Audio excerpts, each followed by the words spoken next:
towards Dundee Road.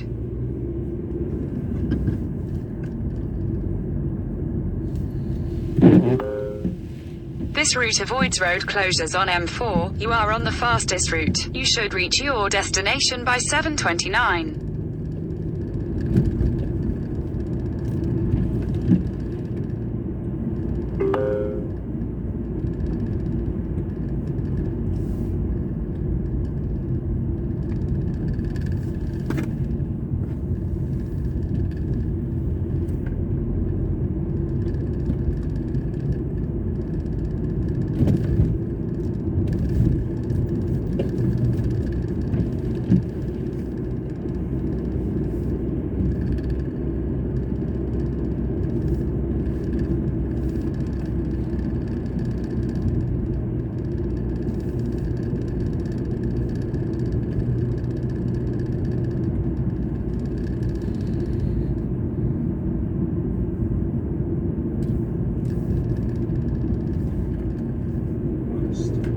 Is actually a moral responsibility each of us have got to look after ourselves, our families, our friends and our communities.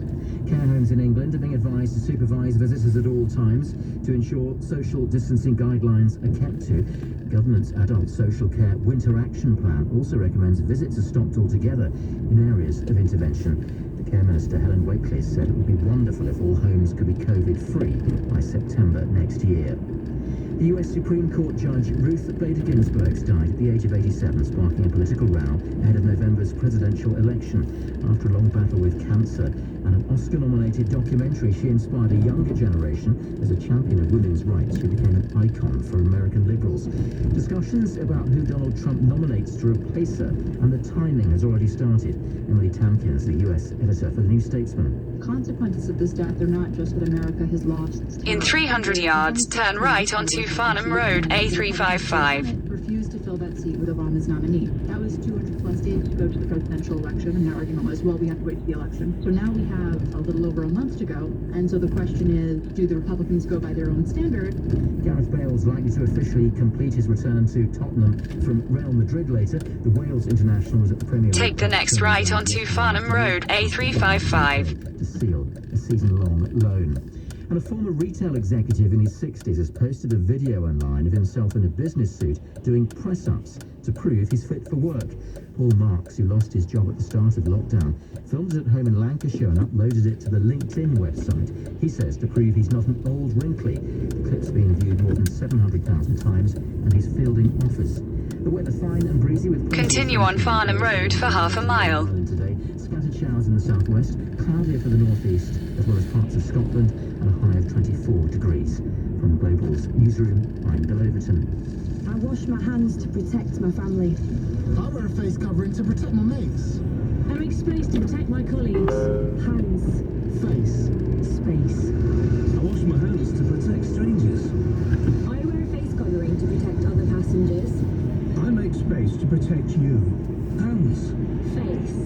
Space. As we spend more time indoors, we need to do whatever we can to help protect each other from coronavirus. So please, wash hands, cover face, make space. This is LBC from Global, leading Britain's conversation with Andrew Castle. In 300 yards, turn left onto Bath Road, A4. Morning here on LBC. It's the 19th of September, 2 or 3 more days of lovely weather, and then, well, we're in for a hell of an autumn and winter, aren't we? Let's be honest. What Boris Johnson was saying yesterday, dressed in that high-vis jacket. Take the next left onto Bath Road, A4. Built space yesterday, so he had to. But when he uttered the words second wave and something about inevitable, he's not saying anything that we all... Continue on A4 for 1 mile. And I'm so ambivalent about this. I mean, we know... What can he possibly do? What can the government possibly do with any of the messaging to make it any simpler, really? The facts are pretty straightforward in most people's minds, aren't they? You process information. Amount of transmission going up, amount of cases going up. Okay, that's on the left-hand side. On the right-hand, this is where my brain works. On the right-hand side, how does it affect me? How am I going to live my life? Do I need the government locking me down? Do I want my government locking the economy down? I don't think it's going to happen anyway, unless it's absolutely minimal amount of time, and maybe 2 weeks. This circuit break, which is yet another annoying expression, which you're going to hear a great deal about. Circuit break of transmission. We're making our own minds up, and yet I can't make up mine as to whether this government are doing the right things or the wrong things, or whether we as a nation are pursuing the right path. I just do not know. Absolutely ambivalent. Two minds completely. I know it's bad, but it's only bad for certain groups of people. And the other side of the equation is so terrible. So are we doing the right thing? 0345 6060973. Do you fear a second wave? Or like Boris Johnson, did you know that it was inevitable and we didn't need to be told that? It was so depressing. How did you feel when he mentioned these words yesterday? All right. James Goodison is LBC's reporter. Let's get up to speed with exactly what's going on. There's lots of rule changes, lots of different restrictions coming in. James, the very best of luck. Morning. Morning, Andrew. Yes, with the latest announcement of restrictions yesterday, LBC analysis can reveal that close to 14 million people will be living under some sort of coronavirus restrictions from Monday. And data indicating how much the coronavirus is growing in the UK paints a grim picture. Yesterday, there were 4,300 daily cases. That's the highest since early May. The R rate nationally increased to 1.1, and between that and 1.4, that showed widespread growth of the virus. And in the afternoon, the Prime Minister said that the second wave is here.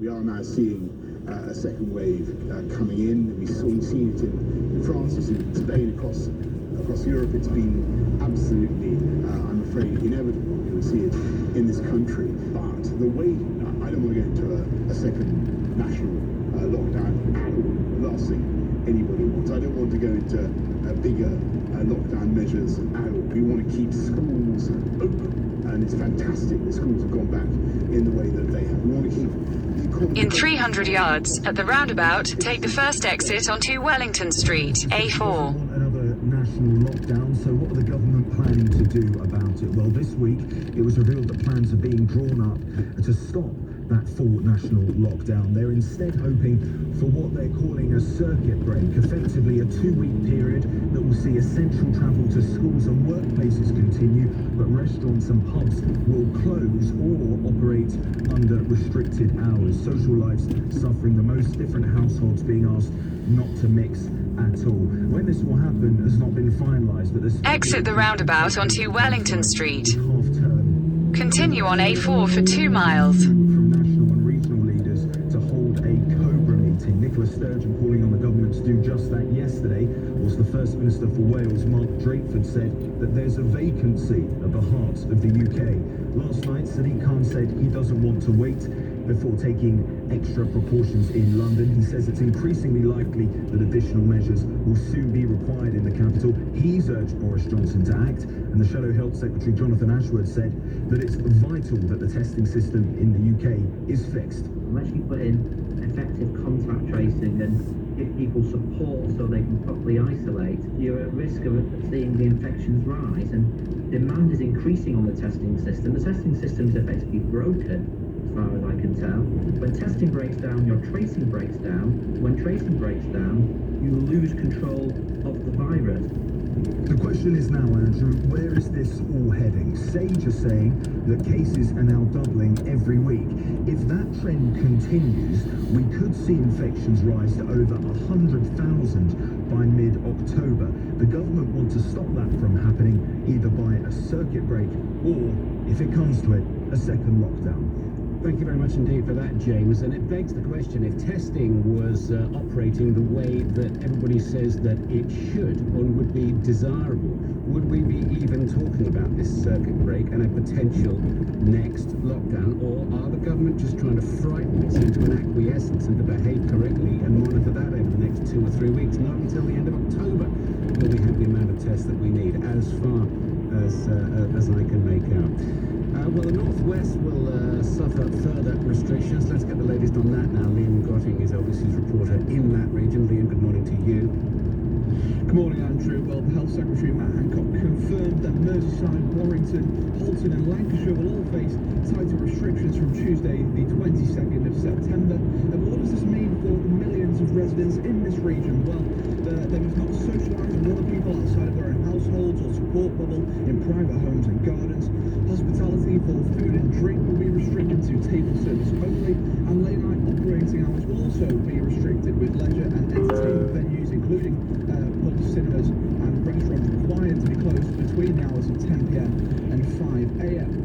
Residents are also being advised to only use public transport for essential purposes, such as travelling to school or work, and avoid attending amateur and semi-professional sporting events as spectators. These restrictions, however, don't apply to Bolton, where there are, of course, even tougher restrictions currently in play.